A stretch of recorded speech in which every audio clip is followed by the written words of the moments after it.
Bonjour et bienvenue à tous, nous nous retrouvons aujourd'hui pour une seconde vidéo sur les textes fondateurs. Je vous invite à regarder ma précédente vidéo dans le cas où vous ne l'auriez pas déjà vue, et si c'est le cas ou que votre mémoire vous joue des tours, voici quelques rappels. Tout d'abord sur l'épopée grecque. Nous avions vu que c'était un long poème en hexamètre dactylique qui était chanté ou psalmodié par un aède.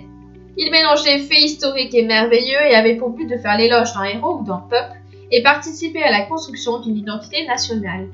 Homère est le premier auteur d'épopée grecque. C'est un aède qui a vécu à la fin du 8e siècle avant notre ère et qui était potentiellement aveugle. Il est l'auteur de l'Iliade, c'est un poème qui raconte les origines de la guerre de Troie, mais aussi de l'Odyssée. Cette œuvre narre le retour d'Ulysse à Ithaque après avoir combattu à Troie. Je vous rappelle aussi que ces œuvres ont traversé les siècles, comme en témoignent ces extraits de films ou de dessins animés. Ici, on voit un extrait du film Ulysse de Mario Camerini, sorti en 1954, qui fait une claire référence à l'Odyssée, notamment au Chant Neuf.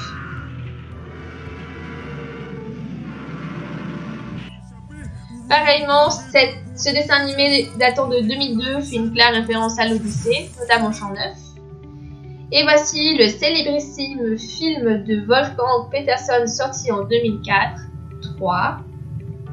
Remasterisé à la mode hollywoodienne, il reprend l'intrigue de l'Iliade avec Brad Pitt qui incarne le rôle d'Achille. Comme dernier exemple, illustrant la vive actualisation des œuvres homériques, voici un extrait de la série animée Ulysse 31. Paru en 1981. Cette terrible vengeance. Quiconque ose défier la puissance de Zeus doit être puni. Tu erreras désormais dans un monde inconnu, jusqu'au royaume d'Hadès, vos corps resteront inertes. Elle s'inspire fortement de l'Odyssée, mais transpose l'œuvre dans un temps futuriste.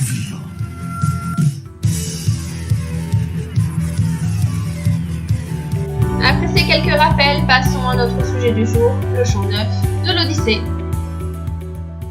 Pour vous présenter ce Chant Neuf, j'ai décidé d'étudier un anochoé, c'est-à-dire un pichet de vin qui date du 5e siècle avant notre ère.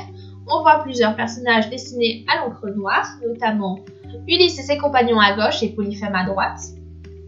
Ulysse et ses compagnons tiennent une lance. Cette arme pointe l'œil du terrifiant cyclope nommé Polyphème.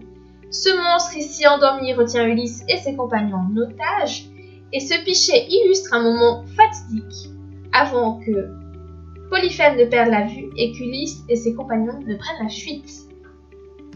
Concernant le lieu, cette peinture laisse deviner que les personnages sont enfermés dans une grotte à travers les hampes feuillues et la paroi sur laquelle Polyphème semble se reposer. Je vous invite à poursuivre cette étude en lisant le Chant Neuf de l'Odyssée, mais aussi à réfléchir sur quelques questions, comme les suivantes. Comment les humains se distinguent-ils du monstre, c'est-à-dire de Polyphème, ce terrifiant cyclope?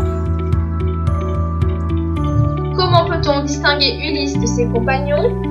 Qu'est-ce qui en fait un héros? Quelles sont ses valeurs, ses qualités? Et enfin, pourquoi dit-on qu'Ulysse représente le mieux le genre humain?